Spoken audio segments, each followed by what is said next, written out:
प्यारे बच्चों, सुधी हिंदी क्लासेस में आपका हार्दिक स्वागत है। मैंने पिछले वर्ष सामान्य आधारित विषय में महत्वपूर्ण प्रश्न एवं परीक्षा के समय आप लोगों को मॉडल पेपर बताया था, लेकिन इस वर्ष विस्तार पूर्वक चैप्टर वार मैं आपको बताऊंगा।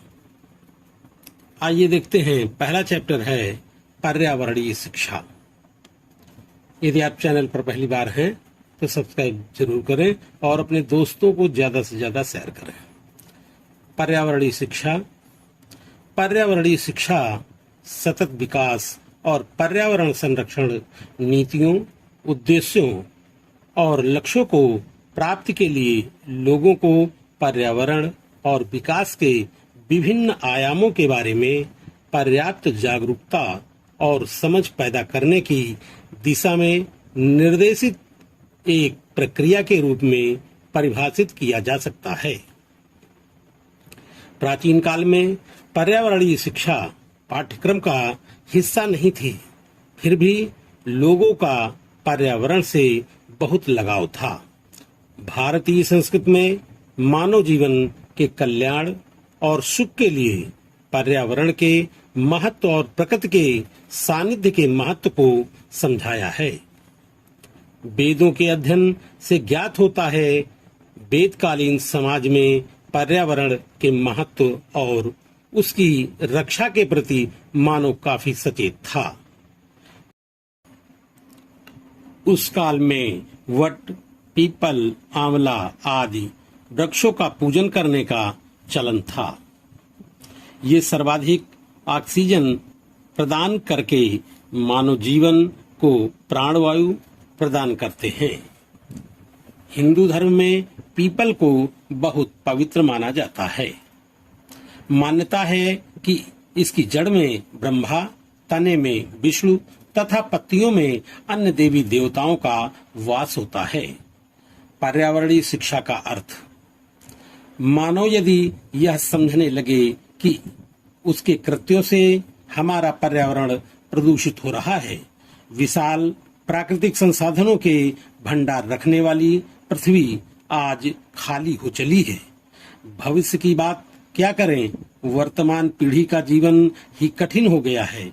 अगर अभी स्थिति पर कुछ नियंत्रण किया जाए तो विनाश से बचाया जा सकता है। लोगों को यह समझना होगा कि पर्यावरण को संतुलित एवं स्वस्थ रखना आज की महती आवश्यकता है और यह कार्य मानव ही कर सकता है। पर्यावरण के संदर्भ में यही जानकारी प्राप्त करना अथवा उपलब्ध कराना ही पर्यावरणीय शिक्षा कहलाती है। पर्यावरणीय शिक्षा की कुछ महत्वपूर्ण परिभाषा निम्नलिखित है। टॉमसन के अनुसार पर्यावरण ही शिक्षक है और शिक्षा का कार्य छात्र को उस पर्यावरण के अनुकूल बनाना है।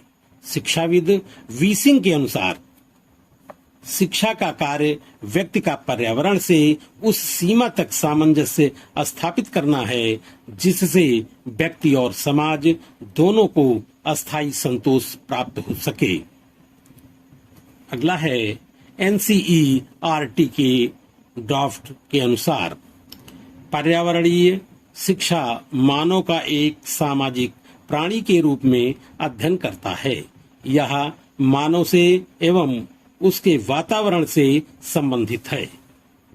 ईवी वेस्ले के अनुसार पर्यावरणीय शिक्षा नामक पद उन विद्यालयी विषयों की ओर संकेत करता है जो मानवीय संबंधों की विवेचना करता है। संयुक्त राज्य अमेरिका पर्यावरणीय अधिनियम 1970 के अनुसार पर्यावरणीय शिक्षा का अर्थ उस शैक्षिक प्रक्रिया से है जो मनुष्य के प्राकृतिक एवं मानवीय पर्यावरण से संबंध का अध्ययन करती है। इसमें संपूर्ण मानव पर्यावरण का जनसंख्या, प्रदूषण, संसाधन आवंटन व ह्रास, संरक्षण, यातायात, तकनीकी तथा शहरी व ग्रामीण नियोजन का संबंध भी सम्मिलित होता है। पर्यावरणीय शिक्षा की आवश्यकता। मानव अपनी मूलभूत आवश्यकताओं के लिए पर्यावरण पर ही निर्भर है। पर्यावरण ही शुद्ध वायु, शुद्ध पानी एवं शुद्ध भोजन उपलब्ध कराती है। पर्यावरण के महत्व को समझने तथा उसके संरक्षण की सोच विकसित करने हेतु पर्यावरणीय शिक्षा अत्यंत आवश्यक है। पर्यावरणीय शिक्षा के औचित्य को निम्नलिखित रूपों में वर्णित किया जा सकता है।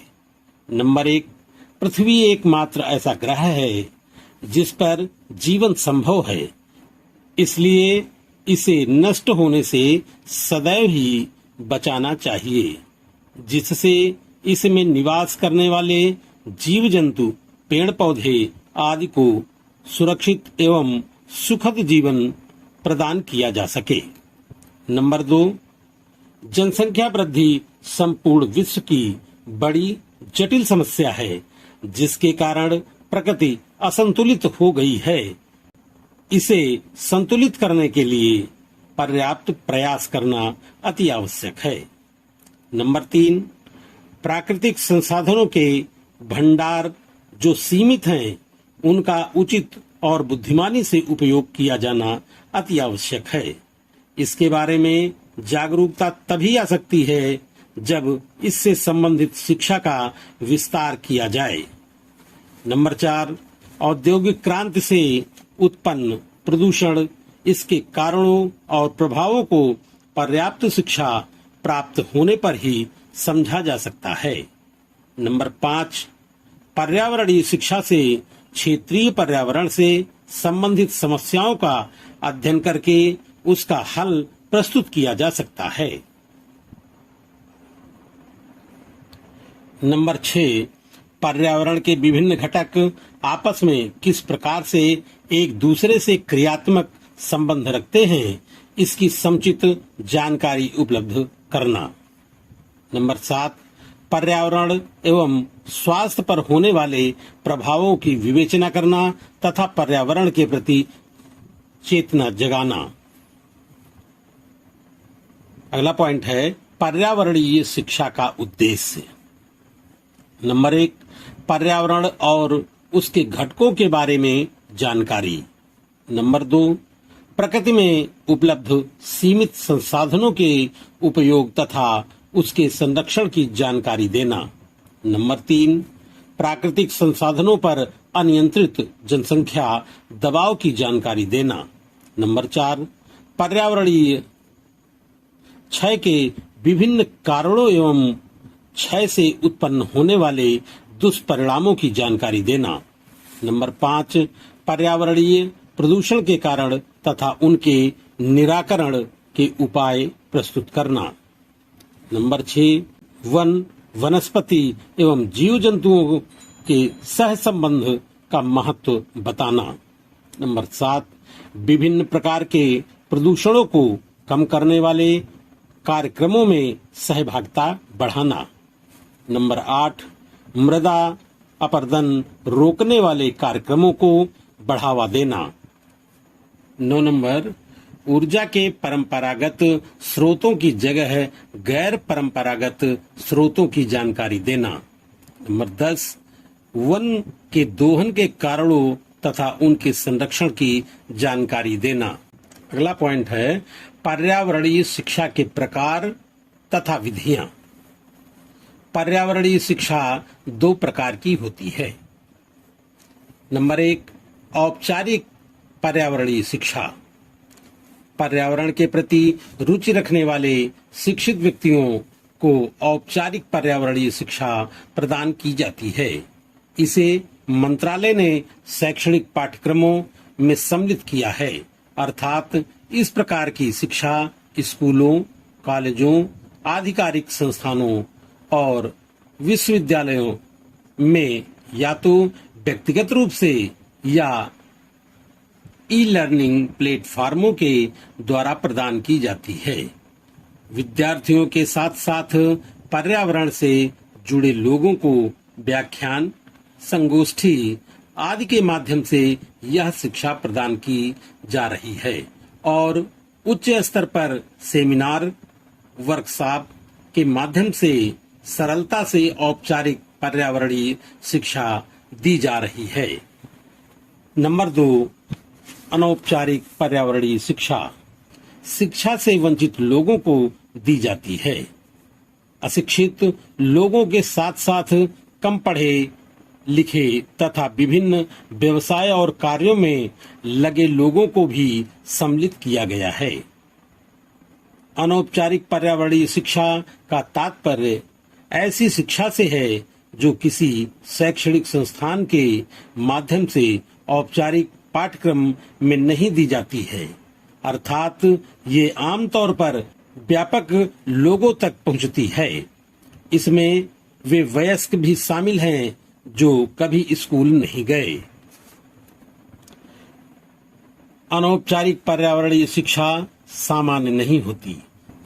यह विशिष्ट जनसंख्या को लक्षित करने के लिए बनाया जाता है। ऐसी शिक्षा गोष्ठियों, विचार विमर्श, टीवी, रेडियो, प्रदर्शनी, सिनेमा, नाटक आदि के माध्यम से दी जाती है। पर्यावरणीय शिक्षा निम्नांकित विधियों द्वारा दी जा सकती है। नंबर 1, व्याख्यान विधि। व्याख्यान विधि में शिक्षित एवं अशिक्षित दोनों वर्गों को पर्यावरणीय शिक्षा दी जा सकती है। इस विधि से औपचारिक पर्यावरणीय शिक्षा सभी स्तर के छात्रों को प्रदान की जाती है।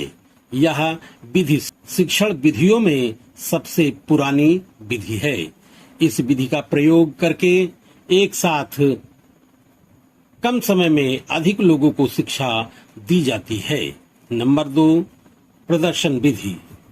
प्रदर्शन विधि द्वारा विद्यार्थियों को भाषण के साथ साथ चित्र, चार्ट, फिल्म, मॉडल तथा मानचित्र आदि के साथ संबंधित विषय वस्तु के सिद्धांतों, तथ्यों, कार्यों अथवा प्रक्रियाओं को प्रदर्शित किया जाता है। इस विधि द्वारा पर्यावरणीय शिक्षा सरलता से कम खर्च पर दी जा सकती है, क्योंकि इसमें व्याख्यान विधि जैसी तैयारी नहीं करनी पड़ती है और इस माध्यम को जगह जगह प्रदर्शित किया जा सकता है। नंबर 3 है पर्यटन विधि। लोगों का पर्यावरणीय बोध का दायरा सीमित होता है, क्योंकि वे जिस पर्यावरण में रहते हैं उन्हें उसी के बारे में ज्ञान होता है। इसलिए पर्यावरणीय शिक्षा में पर्यटन विधि बहुत लाभकारी सिद्ध होती है। इस विधि में उन क्षेत्रों की जानकारी भी मिलती है जो पहले नहीं देखे गए हैं। इसलिए पाठ्यक्रम में पर्यटन को अनिवार्य बनाया गया है। नंबर 4, वाद विवाद विधि। यह एक लोकतांत्रिक पद्धति है। इसमें प्रत्येक छात्र को समान अवसर मिलते हैं। जब तक समस्या या विषय के संदर्भ में सहभागी छात्र को पूरी जानकारी नहीं होगी, तब तक वाद विवाद का कोई महत्व नहीं। इसके माध्यम से छात्र नई जानकारी प्राप्त करता है और वह अपने विचारों को स्पष्ट और सार्थक निष्कर्ष तक पहुंचाता है। इस तरह यह विधि उपयोगी तथा सार्थक होती है। 5वां पॉइंट है प्रशिक्षण विधि। प्रशिक्षण के माध्यम से भी पर्यावरणीय शिक्षा प्रदान की जाती है। प्रशिक्षण में पर्यावरण तथा इसके घटकों की जानकारी दी जाती है। यहाँ यह भी बताया जाता है कि पर्यावरण के घटक मिलकर मानव जीवन को संतुलित एवं सुचारू बनाते हैं तथा इन तत्वों को प्रदूषित होने से पर्यावरण असंतुलित होता है, जिससे सारा जैवमंडल प्रभावित होता है। 6वां पॉइंट है संगोष्ठी विधि। इस विधि में पर्यावरणीय जानकारी तथा इसके संरक्षण की जानकारी तमाम विचार विमर्श से प्राप्त होती है। संगोष्ठी में विभिन्न क्षेत्रों से सहभागिता करने वाले लोग अपने स्थानीय क्षेत्रों की पर्यावरणीय जानकारी उपलब्ध कराते हैं तथा उनके संरक्षण के उपाय भी सुझाते हैं। भारत में पर्यावरणीय शिक्षा हमारे देश में प्राचीन काल से ही धर्म तथा सामाजिक परंपराओं के रूप में पर्यावरणीय शिक्षा को अपनाया गया है। आदिकाल से ही विभिन्न पेड़ पौधों की पूजा की प्रथा चली आ रही है तथा इस प्रथा से पूजनीय वृक्ष सुरक्षित तथा संरक्षित रहते हैं। धार्मिक मान्यताओं के अनुसार महुआ आदि विवाह के समय तथा विभिन्न उत्सवों में केला की पूजा की जाती है तथा देवी देवताओं पर विभिन्न प्रकार के फूलों फलों को समर्पित किया जाता है। इसके साथ साथ नदियों को आज भी पूजनीय माना जाता है। गंगा जैसी पवित्र नदी को मां माना जाता है। विभिन्न जीव जंतुओं तथा पक्षियों को देवी देवताओं से जोड़कर उनका वध करना पाप माना जाता है तथा गाय को गौ माता मानकर स्नेह दिया जाता है। वर्तमान समय में धर्म को अंधविश्वास मानकर तथा आधुनिकता की होड़ के कारण प्राचीन मान्यताएं कमजोर होती जा रही हैं, जिसका प्रभाव पर्यावरण के प्रति लगाव पर भी पड़ा है। फलस्वरूप पर्यावरण बहुत प्रदूषित होता जा रहा है। गंगा जैसी पवित्र नदी प्रदूषित हो गई है। ऐसी परिस्थितियों में पर्यावरणीय शिक्षा का महत्व बढ़ता जा रहा है। 1972 के स्टॉकहोम संगोष्ठी में पर्यावरणीय शिक्षा पर बल दिए जाने के बाद भारत ने भी 1985 में पर्यावरणीय शिक्षा के लिए पाठ्यक्रम तैयार किया। वन एवं पर्यावरण मंत्रालय द्वारा सभी आयु वर्गों के लिए पर्यावरण संबंधी जानकारी देने के लिए पर्यावरण संबंधी शिक्षा प्रदान करने तथा शैक्षणिक पाठ्यक्रम में पर्यावरणीय शिक्षा को अलग से अनिवार्य विषय के रूप में शामिल करके औपचारिक शिक्षा में सभी स्तरों पर महत्वपूर्ण पहल की है। मंत्रालय अनौपचारिक पर्यावरणीय शिक्षा को प्रोत्साहन देने हेतु तथा सभी वर्गों में जागरूकता फैलाने के लिए गोष्ठियों, कार्यशालाओं, पारिस्थितिकी क्लबों, ऑडियो विजुअल शो आदि का आयोजन करता है। पर्यावरण विज्ञान तथा प्रबंधन को प्राथमिकता वाले क्षेत्रों में जागरूकता, अनुसंधान और प्रशिक्षण प्रदान करने के निम्नलिखित केंद्र हैं। नंबर 1, पारिस्थितिकी अनुसंधान केंद्र बंगलौर। नंबर 2, पर्यावरण शिक्षा केंद्र अहमदाबाद। नंबर 3, CVR पर्यावरण शिक्षा केंद्र चेन्नई।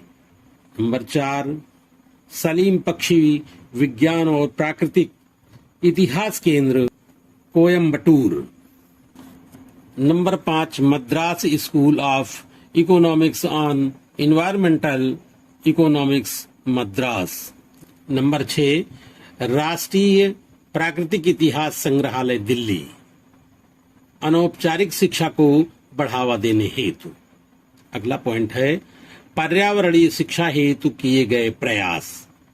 पर्यावरण व संरक्षण के क्षेत्र में अनौपचारिक शिक्षा को बढ़ावा देने के लिए नई दिल्ली में 1978 में राष्ट्रीय प्राकृतिक इतिहास संग्रहालय की स्थापना की गई। जीवी पंत हिमालयी पर्यावरण एवं विकास संस्थान की स्थापना अगस्त 1988 में अल्मोड़ा के कोसी कटारमल में की गई है। यह स्वायत्तशासी संस्थान समस्त भारतीय हिमालयी क्षेत्र में प्राकृतिक संसाधनों के संरक्षण व बेहतर पर्यावरण विकास के लिए वैज्ञानिक जानकारियां उपलब्ध कराता है। पर्यावरण शिक्षा केंद्र की स्थापना 1984 में अहमदाबाद में पर्यावरण शिक्षा एवं जागरूकता को बढ़ाने के उद्देश्य से की गई। CVR पर्यावरण शिक्षा केंद्र की स्थापना 1989 में चेन्नई में पर्यावरणीय समस्याओं के बारे में जागरूकता और जागृति बढ़ाने और औपचारिक तथा अनौपचारिक दोनों प्रकार की शिक्षा प्रदान करने के उद्देश्य से किया गया है।